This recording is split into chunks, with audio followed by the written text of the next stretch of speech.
Hello guys and welcome back. I hope you're enjoying the mini-series on the Bonneville. For the next step I'm going to replace the oil in the gearbox here. There's a drain and actually a level plug underneath here that we're going to remove and then replace the oil.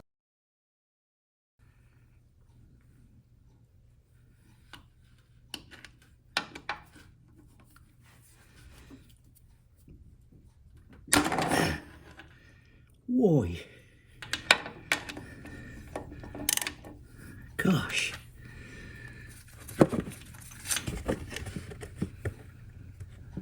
This is the gearbox, drain and level plugs combined in this one integral piece here. So I could have just removed the drain plug here, and then this is the level piece as well. So what we'll do, we remove the drain plug, put this level plug back in to the bottom of the gearbox and then fill the gearbox, and then what happens is as the oil goes up this spout here and then starts dropping through, it will drip out of the bottom, and that will be a telltale sign that we've got enough oil in the gearbox, and then we cap it when it stops dripping by plugging it with this drain plug back again.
The capacity of the gearbox should be 500 cc, and I've taken out 350, so it should take at least 350 back, and then I've got 450 in this bottle, which should take us to the overflow where it goes down the spout, and then we can set the level.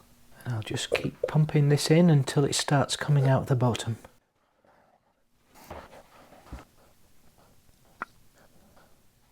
Great, so now that the level has been reached, we just need to replace the drain plug.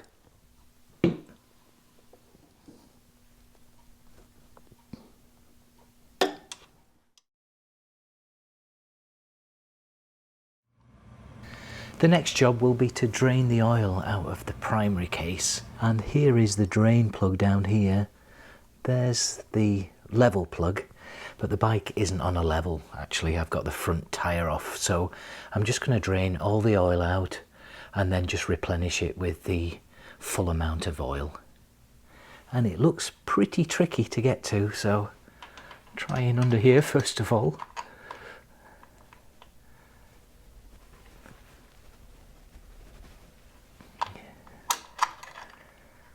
Wow, yeah.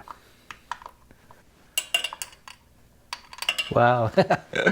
I will be back in an hour. Well, I guess it's one way of doing it, but I actually had to undo the header exhaust and here at the rear,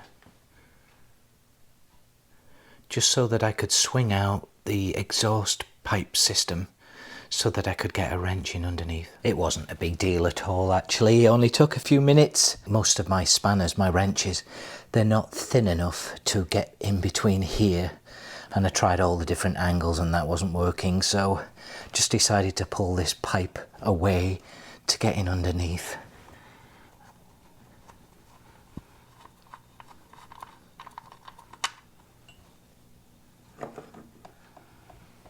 Great, so the drain plug is back in and tightened up and everything is fastened up again, and so now it's time to just add some nice fresh oil into the primary.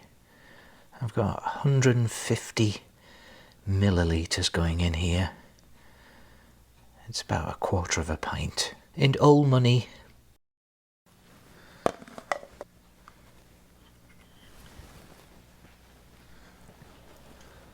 Well, the bike's looking great. It's really taking shape. I'm very happy with it so far. I've just completed all the main oil changes. So the engine, the gearbox, the primary.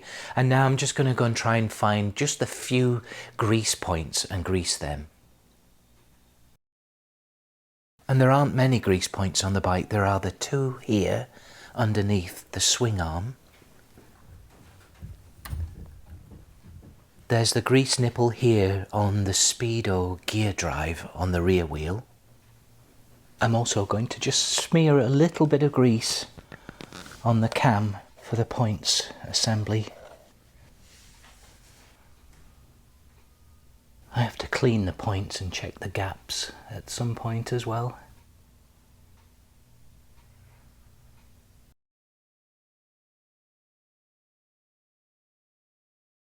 I'm just going to quickly check the primary chain. See how tight or slack it is. Everything looks nice and clean in there. Oh yeah. Yeah, that's tight enough. And then just checking the rear chain. Oh yeah. Yeah, it's pretty worn.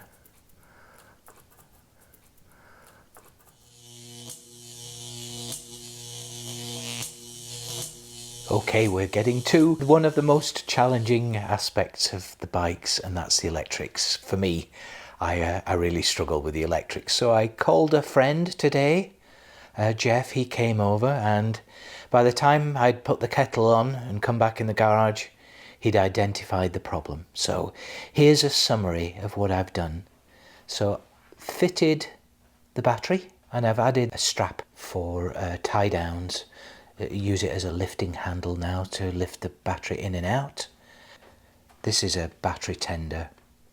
I added the fuse here on the live side as well. Just rewired it, essentially just reversed that. So that works great. And then I could turn the ignition switch on here. There's several positions, 3 positions I guess. 1, 2, 1, 2, 3. So this I think would have been like parking lights or something. So that's the off switch position. 1, 2, and the oil pressure light would come on here, which is great, but nothing else worked. So I printed the wiring diagram out, and all the yellow wires I did connectivity testing, and everything seemed to work just fine. Even in the headlight, everything seemed to check out all right. I did find some problems. So for example, this bulb here, this was blown. This turn signal or indicator bulb was incorrect. This white wire just pulls out like that. So I'll tighten that up. That would have been important because it's a live wire. And then the oil pressure switch tab had broken off. So I'm running just a jumper cable. The rear brake switch was also broken as well. So I fitted a new one of those. And now this one works.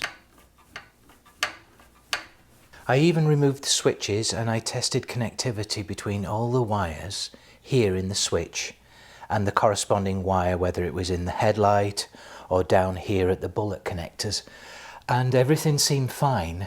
But when the switch was on the handlebar, nothing would work. Nothing works. So Jeff, what he did, he tested the switch components and determined that the switch isn't working. Someone's had this apart at some point because these have been chromed, I believe. So I'm going to take these switches apart, both sides, and see if we can figure out what's going on the inside. There are springs and a ball bearing, I know, on this paddle switch that I need to look at, and so we'll just see if something's going on inside the switch. All I need to do is start with this right hand switch and get to all the wires and just take them apart. They have a corresponding wire on the other side of the bullet, so purple and black.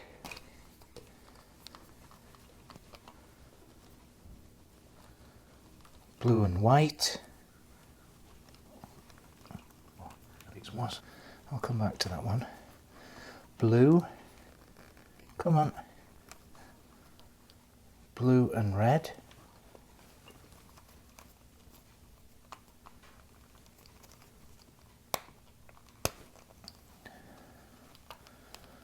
White.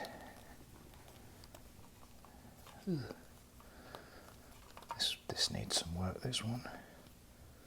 Yep, they're all white. And then blue and white. Okay. I'll just do one at a time. That's neat. Yeah, look at that. I'll fix this as well. This blue one, the wires come out. It looks like someone's crimped down on this bullet. And it's misshaped inside, so I'll fix that. This is going to snap, I know it is. Yeah, okay, well I'll fix that on the bench. And then it's just a matter of pulling this wire all the way through the grommet. And I'll clean this up as well. Check all those connectors. Yeah, this one definitely need to. I've got some bullets as well. I'll fix that. Put some tape around the handlebars so I don't scratch them when I pull this clip off.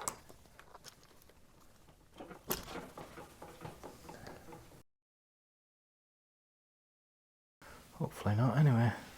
I don't have a socket that's small enough to go in there, so I'm just using some fine needle nose pliers. And I'll try and see if I can replace them with proper screws. And then we'll see what's inside of here. Because the switches just weren't working at all. Feels like there's some springiness, or some springs in here, but I'm not sure. Maybe just not grounding or something, perhaps, I don't know.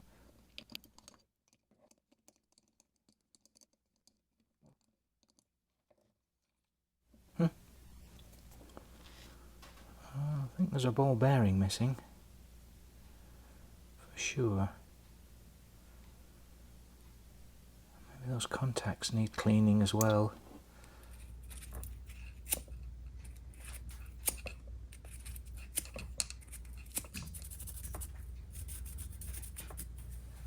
For this next job, I'm going to just replace this bullet. It's just hanging on by a few threads. It's pretty firm, it'll probably hold, but I'm just going to replace it. And I do have some spare ones. So I've got one here in the little clamp. Start by cutting this wire off. And stripping the wire. I think that'll be about enough. Let me just check, see if that's long enough. I want it to go all the way through that bullet to about there. Great, I'll put that one through and then just pull back the wires a bit on the end with my horrible fingernails. I'm sorry about this, guys, I've got tons of oil.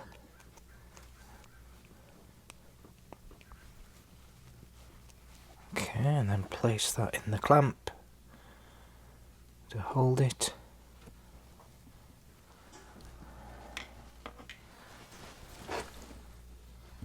A little bit of flux.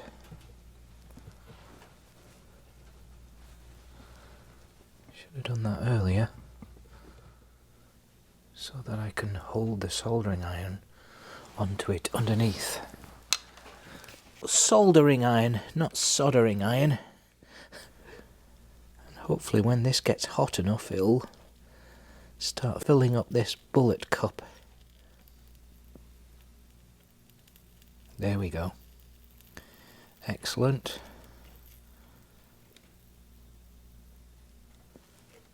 Oh, get back, get back.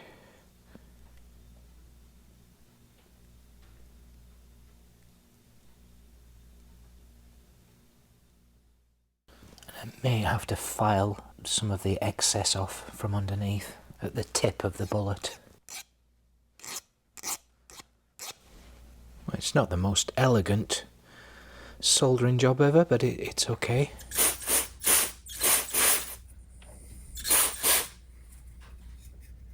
The contact cleaner worked really well. There's some dirt there, and this is all dried now on both sides. I've cleaned the contacts as well.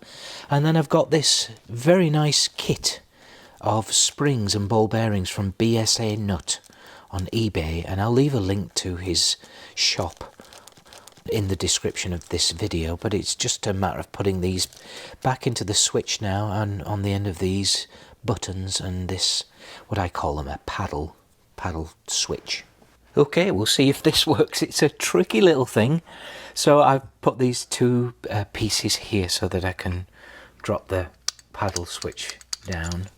I've got it facing the right way, and I need to insert the buttons, and then the springs in each of the buttons. There's 2 holes in each one, and then there's the big spring that goes in the paddle with the ball bearing on the end that sits in that trough, if you like, and it switches between these pieces here. So let's see if we can get this to work. What I'm going to do is put the buttons in first,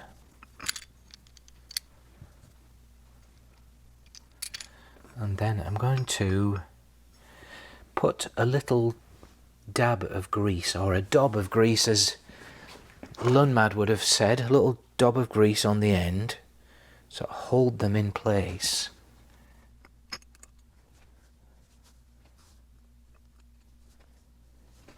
I did find some screws as well, instead of those little 4mm bolts that were really difficult to take out and put in again. Okay, that's the button springs. Then the large spring. I'll put a blob of grease on both sides, one to hold the ball bearing, hopefully. And then the ball bearing. It will be a miracle if this works.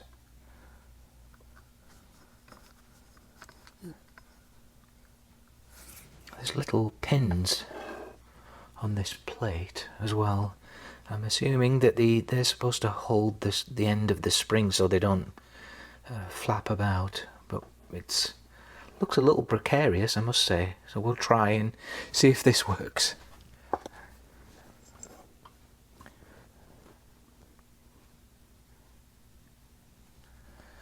I've no idea if I got everything, but we'll see.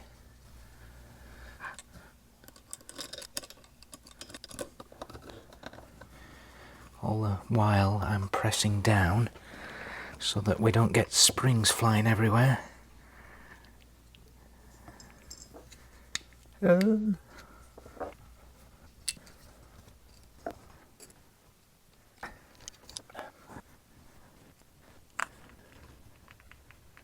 Okay, please work.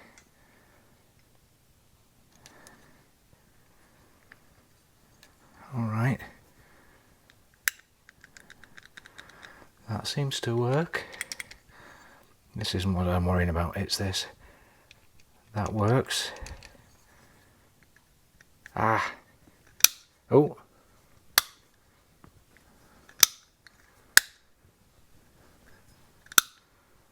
Was that it? Is it just one way through? I think it is.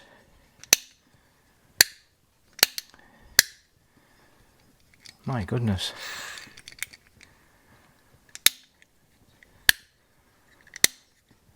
It's a bit stiff, but I'm going to accept that and move on.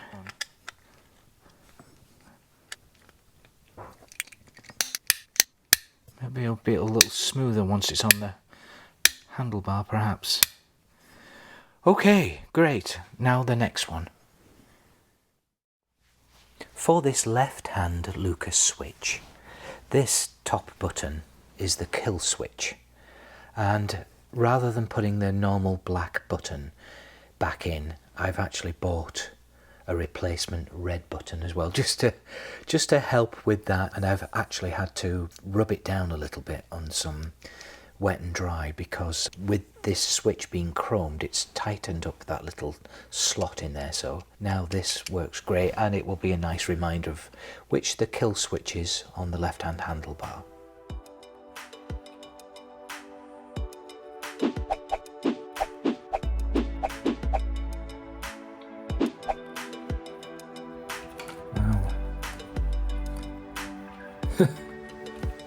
Spaghetti junction.